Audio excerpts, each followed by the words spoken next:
Je, unajua kwamba kuna mambo ambayo ukiyagundua ukiwa na miaka 20 yanaweza kubadilisha maisha yako yote? Lakini watu wengi huyagundua wakiwa na miaka 40, miaka 50 au hata 60. Na jambo la kusikitisha ni kwamba muda ukishapita hauwezi kununuliwa kwa pesa. Leo nitakushirikisha mambo 9 ambayo watu wengi hugundua wakiwa wamechelewa. Usiondoke mpaka mwisho kwa sababu jambo la 9 linaweza kubadilisha namna unavyoishi kuanzia leo. Karibu Lubundazi Insight. Mimi ni Amos Lubundazi.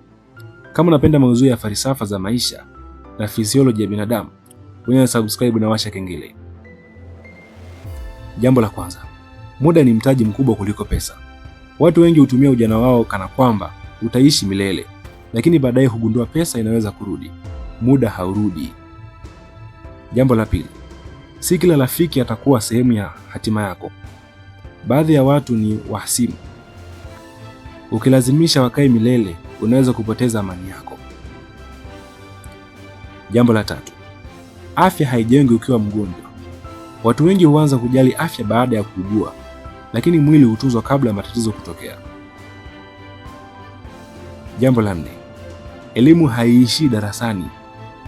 Cheti kinaweza kukupa nafasi, lakini ujuzi ndio unaokuweka juu. Endelea kujifunza kila siku. Jambo la 5, watu hawakufikirii sana kama unavyodhani. Mara nyingi tunaishi kwa kuogopa maoni ya watu, lakini ukweli ni kwamba kila mtu ana shughuli zake. Usiache ndoto zako kwa sababu ya hofu ya kuhukumiwa. Jambo la 6, tabia ndizo hutengeneza hatima. Mafanikio si tukio, ni matokeo ya tabia unazozirudia kila siku, yaani the art of repetition. Jambo la 7, ukisubiri muda sahihi unaweza usianze kamwe. Hakuna siku itakao kuwa kamilifu. Anza na ulicho nacho, boresha ukiwa njiani. Jambo la 8, familia na watu wako ni hazina. Pesa zinaweza kutafutwa tena, lakini muda uliopoteza na watu unaowapenda hawawezi kurudi. Jambo la 9, maisha ni mafupi kuliko unavyofikiri.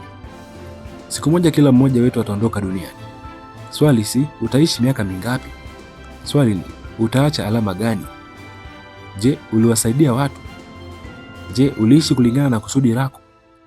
Je, kuna mtu atakayesema maisha yake yalibadilika kwa sababu yako? Kama kuna jambo moja natamani uondoke nalo leo hii, usisubiri maisha ya kufundisha kwa maumivu kile unachoweza kujifunza kwa hekima. Anza kubadilika leo.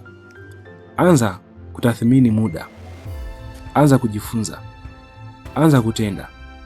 Kesho huenda usiwe yako. Anza kwa kutazama. Mimi ni Amos Lubundazi na hii ni Lubundazi Insight.